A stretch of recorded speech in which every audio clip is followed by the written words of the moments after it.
அனைத்து ஆன்மாக்களுக்கும் இறைவணக்கம்.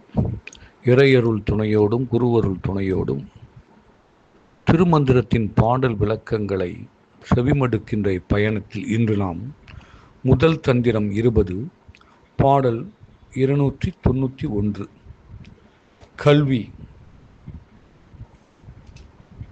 கற்றறிவாளர் கருதிய காலத்து கற்றறிவாளர் கருத்திலோர் கண்ணுண்டு, கற்றறிவாளர் கருதி உரை செய்யும் கற்றறி காட்ட கயலுளவாக்குமே.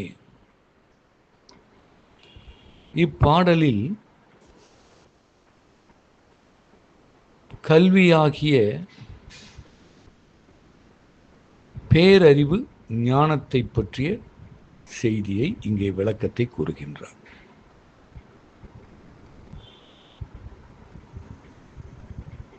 விஞ்ஞானம் மெய்ஞானம், இங்கே இரண்டு நாம் செவிமடுக்கின்றோம். இந்த உலகத்தில் இரண்டு ஞானங்கள், ஒன்று விஞ்ஞானம், இன்னொன்று மெய்ஞானம். விஞ்ஞானம் என்பது அறிவு, மெய்ஞானம் என்பது பேரறிவு. இது விளங்குதில்லை? அறிவு பேரறிவு. கல்வி அறிவு என்றால் ஞானம் பேரறிவு. கல்வியாக இருக்கட்டும் அல்லது ஞானமாக இருக்கட்டும், அந்த கல்வியை கூட ஒரு குருவின் மூலமாகத்தான் உயிர்கள் கற்றுக்கொள்ள வேண்டும். எந்த ஒரு அறிவையும் எந்த ஒரு ஞானத்தையும் ஒரு குருவின் துணை கொண்டு நாம் கற்றுக்கொள்ள வேண்டும். அப்படி கற்றுக்கொண்ட அந்த கல்வி அறிவை பெற்ற உயிர்கள் அந்த தாம் கற்ற அந்த அறிவை ஆராய்ந்து பார்க்க வேண்டும். நாம் என்ன கற்றுக்கொண்டோம், அந்த கல்வியின் வாயிலாக நமக்கு என்ன சொல்லிக் கொடுக்கப்பட்டது என்று அதனை ஆராய்ந்து பார்க்க வேண்டும். அப்படி ஆராய்ந்து பார்க்கின்ற பொழுது என்ன ஒன்று தெரிய வரும் என்று சொன்னால், தாம் கற்ற அந்த கல்வியினால் கிடைத்த அறிவு. அந்த கல்வியின் மூலமாக ஒருவனுக்கு என்ன கிடைக்கும்? அறிவு கிடைக்கும். அந்த அறிவுக்குள் ஒரு பேரறிவு இருப்பதை உணர முடியும். கல்வி கற்றுக்கொண்டால் போதாது. அப்படி கல்வி கற்றுக்கொண்டு அதன் மூலமாக கிடைக்கின்ற அறிவை நாம் உள்நோக்கி பார்த்தோமேயானால் அதற்குள் ஒரு பேரறிவு ஒளிந்திருப்பதை நாம் தெரிந்து கொள்ள முடியும். அந்த பேரறிவு என்பது என்ன? அதுதான் ஞானம். பேரறிவு என்பது ஞானம். நான் முதல்ல சொன்னேன் பாருங்கள். அந்த ஞானம் இருப்பதை தெரிந்து கொள்ள வேண்டும். அதோடு மட்டுமல்ல, அப்படி உயிர்கள் தாம் கற்றுக்கொண்ட அந்த கல்வி இருக்கு பாருங்க, அந்த கல்வி, உலக கல்வி, அந்த கல்வி உண்மையான அறிவை கொடுக்கின்ற ஞான கண் ஒன்று உண்டு. சாதாரணமாக கற்றுக்கொள்ள முடியாது. அப்படி கற்றுக்கொள்கின்ற பொழுது அந்த பேரறிவை நமக்கு ஞானத்தை கொடுக்கக்கூடிய அந்த ஞான கண் ஒன்று உண்டு என்பதை எண்ணி பார்க்க வேண்டும். ஞானக்கண்ணின் மூலமாகத்தான் அந்த மெய்ஞானத்தை நாம் பெற முடியும். அதற்கு அந்த ஞானக்கண் வேண்டும். அப்படி அந்த கண்ணை தியானித்து அந்த தியானத்தின் மூலமாக, அந்த ஞான கண்ணின் மூலமாக தியானம் செய்து நாம் பேரறிவை, ஞானத்தை பெற முடியும். அப்போ இருந்து என்ன தெரியுது? முதலில் ஒரு குருவின் துணையோடு நாம் கல்வி கற்க வேண்டும். அப்படி கல்வி கற்றதன் மூலமாக என்ன கிடைக்கும்? அறிவு கிடைக்கும்.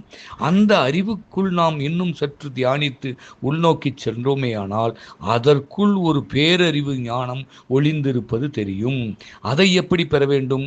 அந்த ஞான கண்ணை தியானித்து, அந்த மெய்ஞானத்தை கொடுக்கக்கூடிய ஞான கண்ணை தியானித்து இந்த பேரறிவாகிய ஞானத்தை பெற வேண்டும். அப்படி இப்போ அந்த உயிர் ஞானத்தை பெற்றுக் கொண்டது, பேரறிவு ஞானத்தை பெற்றுக்கொண்டு விட்டது ஞான கண்ணின் மூலமாக. ஆனால் தான் கற்றுக்கொண்ட அந்த மெய்ஞானத்தை அப்படியே தனக்குள் வைத்திருக்க வேண்டுமா என்று சொன்னால் இல்லை. அதைத்தான் இங்கே திருமூலர் சொல்லுகின்றார். தான் பெற்ற அந்த பேரறிவு ஞானத்தை குருவாக தான் இப்பொழுது குருவாக மாற வேண்டும். நாம் ஒரு குருவிடமிருந்து கல்வி கற்றோம்.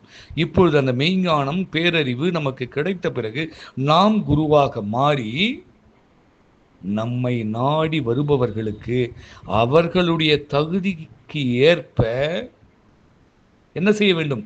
இந்த ஞானத்தை நயன தீட்சை மூலம் அவர்களுக்கு காண்பிக்க முடியும். இந்த இடத்துல பாருங்க, நயன தீட்சை என்ற ஒரு வார்த்தையை இங்கே திருமூலர் போடுகின்றார். மிக உள்ளார்ந்த பொருள் பொதிந்த வார்த்தை. நயனம் என்று சொன்னால் அங்கே கண் அல்லவா? அந்த நயன தீட்சை அப்படி சொல்றால் அந்த குருவாக இருந்து நாம் என்ன செய்ய வேண்டும்? தன்னை நாடி வருபவர்களுக்கு நயன தீட்சை மூலம் காண்பிக்க முடியும். நயனம் என்று சொன்னால் கண்களின் மூலம் தீட்சை அளிப்பதன் பொருட்டு அவரவர்களுக்கு தகுதிக்கு ஏற்ப அந்த ஞானத்தை வழங்க முடியும். ஓ, சரிங்க, இப்போ நமக்கு புரிஞ்சிருச்சு. நாம் குருவாக மாறி நம்மை நாடி வருபவர்களுக்கு அவர்களுக்கு தகுதிக்கு ஏற்ப நயன தீட்சையின் மூலமாக, நாம் கண்களின் மூலமாக வழங்கும் தீட்சை மூலமாக அவர்களுக்கு அவரவர் தகுதிக்கு ஏற்ப நாம் இதை காண்பிக்க முடியும் ஞானத்தை. இந்த நயன தீட்சைன்னா என்ன? இதுக்கு இங்க ஒரு அற்புதமான விளக்கம். முட்டை போடுகின்ற மீன் வகைகள் முட்டை போட்டு குஞ்சு பொரிக்கும். அப்போ அந்த மீன் வகைகள் முட்டை போட்டதும் இதை நாம் கவனித்திருக்க மாட்டோம். முட்டை போட்டவுடன் அந்த மீன் என்ன செய்யும் என்று சொன்னால், தான் இட்ட முட்டைகளை அப்படியே சிறிது நேரம் பார்த்து கொண்டே இருக்கும். கண்ணால், தன்னுடைய கண்களால், இரு கண்களால் தான் பொரித்த அந்த தான் இட்ட முட்டைகளை அப்படியே பார்த்து கொண்டிருக்கும். அந்த பார்வையின் மூலமாக சிறிது நேரத்தில் அனைத்து முட்டைகளும் குஞ்சுகளாக பொரித்து வெளிவந்துவிடும். இயற்கையினுடைய விந்தை பாருங்கள். நம்மில் எத்தனை பேருக்கு இதை நாம் அறிந்து வைத்திருக்கின்றோம்? நாம் என்ன நினைத்து கொண்டிருக்கின்றோம்? மீன் முட்டை போட்டவுடன் குஞ்சு பொரித்து வெளியே வருகிறது. இல்லை, அந்த மீன் அந்த முட்டை இட்டவுடன் அந்த முட்டைகளை அப்படியே சிறிது நேரம் பார்த்து கொண்டிருக்குமாம். அப்படி பார்த்து கொண்டிருக்கும்போது அந்த கண்களின் மூலமாக அந்த ஒளி பரவி அதன் மூலமாக குஞ்சு பொரித்து வெளிவரும். இதே போல்தான் அந்த குருவானவர் சீடனை கண்களால் பார்த்து, நயனங்களால் பார்த்து தீட்சை அளிக்கும் பொழுது அந்த பேரறிவு ஞானத்தை அடைய வைக்கலாம் என்று இங்கே அற்புதமான ஒரு கருத்தை மீன் குஞ்சு பொரித்தலோடு ஒப்புமை செய்து இங்கே விளக்குகின்றார் திருமூலர். திருச்சிற்றம்பலம்.